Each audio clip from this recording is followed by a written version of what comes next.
Hi guys, welcome to Techavro. In this video, I'm gonna be showing you how to convert PDF to JPG 2024. So firstly, go to this Adobe Acrobat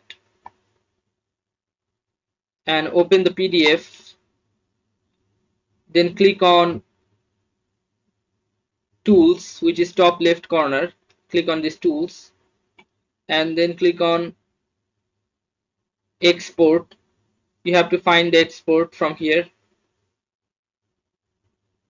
Click on this Export PDF, this one. Click on Open. Now you have to choose Image. Now choose JPEG. Then click on Export. Now choose the destination where you want to save this file. Click on Save.